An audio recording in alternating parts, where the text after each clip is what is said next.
The distance of the point Q 0, 2, minus 2 from the line passing through the points P, this and perpendicular to the lines this and this.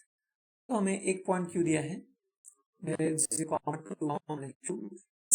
Distance calculate करना है किसी line से। ये एक line है, उस line के बारे में क्या क्या दिया है, तो वो लाइन जो वो पास होता है इस पॉइंट से, मतलब लाइन के ऊपर एक पॉइंट है 5, -4, 3 जिसको P लिखा है यहाँ पे।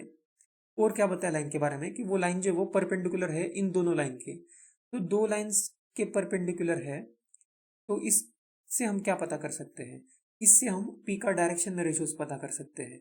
तो P का डायरेक्शन रेशियो हमें कैसे पता चलेगा, तो वो हमें पता चलेगा ये जो दो लाइंस दिए हैं इनका परपेंडिकुलर डायरेक्शन कैलकुलेट करके। इनका परपेंडिकुलर डायरेक्शन कैसे आएगा, तो R1 ये जो पहला लाइन है, तो पहला लाइन जो है वो इस वेक्टर के डायरेक्शन में, क्योंकि यहाँ पे लैम्बडा इंटू ये लिखा है।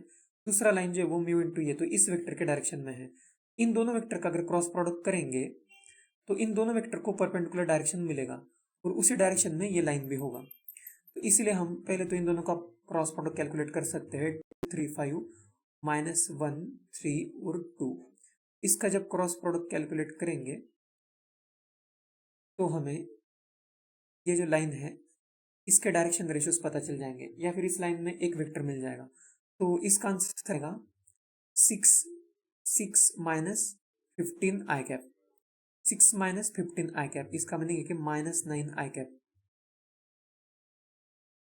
जे में आएगा 4 -5 मतलब 9, तो 4 -5 जो है वो हो जाएगा 9, लेकिन हम माइनस में लिखते हैं जे को, इसलिए -9 जे कैप होगा।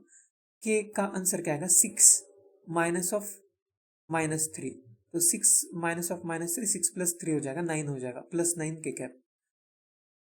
तो डायरेक्शन रेशियोज जो है वो तो है -9 9, इसको हम डिवाइड करके सिंपल -1 -1 1 भी बोल सकते हैं डायरेक्शन रेशियोज को। तो ये है डायरेक्शन रेशियोज, मतलब इसी डायरेक्शन में ये लाइन है।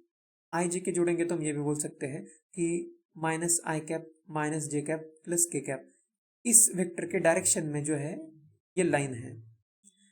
अब हमें क्या करना है, the distance of point Q from the line passing through point P। तो हमें बस अब परपेंडिकुलर डिस्टेंस कैलकुलेट करना है।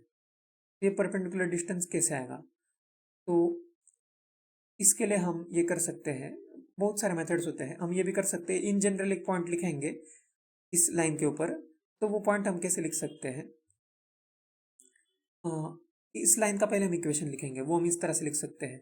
इस लाइन के ऊपर पॉइंट P है तो हम ऐसे लिखेंगे x -5 divided by x direction है, जो डायरेक्शन रेशियो वो -1 है, is equal to y -4 y +4 by y में भी है -1 is equal to z -3 divided by z में है 1। तो ये हो गया लाइन का इक्वेशन, इज इक्वल टू कुछ लैम्बडा जूम कर सकते हैं और इसी तरह से हमें एक जनरल पॉइंट मिलेगा। तो जनरल पॉइंट x कोऑर्डिनेट होगा -λ+5, y कोऑर्डिनेट होगा -λ-4 और z कोऑर्डिनेट हो जाएगा λ+3। तो ये क्या है, जनरल पॉइंट है इस लाइन पे। अगर हम इस पॉइंट का डिस्टेंस कैलकुलेट करेंगे Q से तो वो तो लैम्बडा के टर्म्स में आएगा, और अगर हमें उसको मिनिमाइज करना है तो हम डिफरेंशिएशन करके जीरो भी कर सकते हैं, जैसे एप्लीकेशन ऑफ डेरिवेटिव्स में करते हैं। तो वो एक तरीका है, या फिर एक तरीका ये भी होता है कि फुट ऑफ परपेंडिकुलर फाइंड करेंगे और फिर डिस्टेंस कैलकुलेट करेंगे, तो कैसे भी कर सकते हैं। तो अभी के लिए हम ये कर सकते हैं, नॉर्मल ये फुट ऑफ परपेंडिकुलर का ही तरीका करते हैं। तो सबसे पहले फुट ऑफ परपेंडिकुलर हम कैसे कैलकुलेट करेंगे, तो इन जनरल पॉइंट हम यहाँ पे एक अज्यूम कर लेंगे कि ये जो फुट ऑफ परपेंडिकुलर है इसके कोऑर्डिनेट्स फॉर एग्जांपल ये है लैम्बडा के टर्म्स में। इस पॉइंट को भी कुछ नाम दे सकते हैं पी क्यू, इस पॉइंट को कुछ आर लिख सकते हैं। तो क्यू आर के जो डायरेक्शन रेशियोज होंगे और इस लाइन के जो डायरेक्शन रेशियो है इनका मल्टीप्लीकेशन 0 होना चाहिए, क्योंकि ये 90 डिग्री है। तो क्यू आर के डायरेक्शन रेशियोज हम कैलकुलेट कर सकते हैं सब्ट्रैक्शन करके, क्यू का और आर का जो कोऑर्डिनेट्स है वो सब्ट्रैक्ट करके। तो जैसे हम इससे ये माइनस करेंगे तो -λ+5 -0 करेंगे तो वही रहेगा, -λ+5 -0 मतलब वही रहेगा। -λ-4 -2 करेंगे तो -λ-6 हो जाएगा, वो λ+3 -2 करेंगे तो 2 ऐड हो जाएगा, λ+5 हो जाएगा।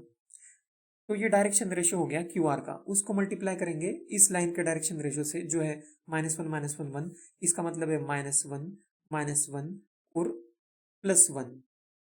तो 1 हमने यहाँ पे मल्टीप्लाई किया है +1, तो ये जो है वो टोटल क्या होना चाहिए 0। एक तरह से हमने 1 मल्टीप्लाई किया है यहाँ पे, जो लिखा नहीं है क्योंकि 1 ही है वो, तो -1 यहाँ पे मल्टीप्लाई किया है, यहाँ पे -1 मल्टीप्लाई किया है और यहाँ पे +1 मल्टीप्लाई किया है। इन सब का एडिशन अब होना चाहिए 0। तो यहाँ से लैम्बडा का वैल्यू आ जाएगा, यहाँ पे होगा लैम्बडा, यहाँ पे भी होगा लैम्बडा, यहाँ पे भी होगा लैम्बडा, 3 लैम्बडा हो जाएगा। यहाँ पे हो जाएगा -5 + 6, -5 + 6 + 5, तो -5 और +5 कैंसिल हो जाएगा, यहाँ पे बस बच जाएगा +6 = 0। तो यहाँ से लैम्बडा का वैल्यू आएगा -6/3, इसका मीनिंग है कि -2। तो लैम्बडा अगर आ गया है तो ये पॉइंट ही हमें मिल जाएगा, तो ये पॉइंट हो जाएगा -2, बस यहाँ पे पुट करेंगे तो ये हो जाएगा 2 + 5 7, ये हो जाएगा 2 - 4 -2, और ये हो जाएगा -2 + 3 मतलब 1 हो जाएगा। तो ये पॉइंट हमें मिल गया है R, जो फुट ऑफ परपेंडिकुलर है। अब बस Q और R का डिस्टेंस कैलकुलेट करेंगे डिस्टेंस फॉर्मूला से, जो होगा यहाँ पे कैलकुलेट कर सकते हैं,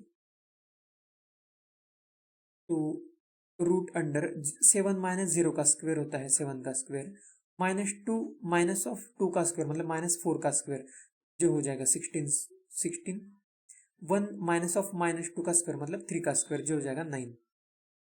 इसका रूट 49 + 16 + 9, तो ये हो जाएगा 49 + 25।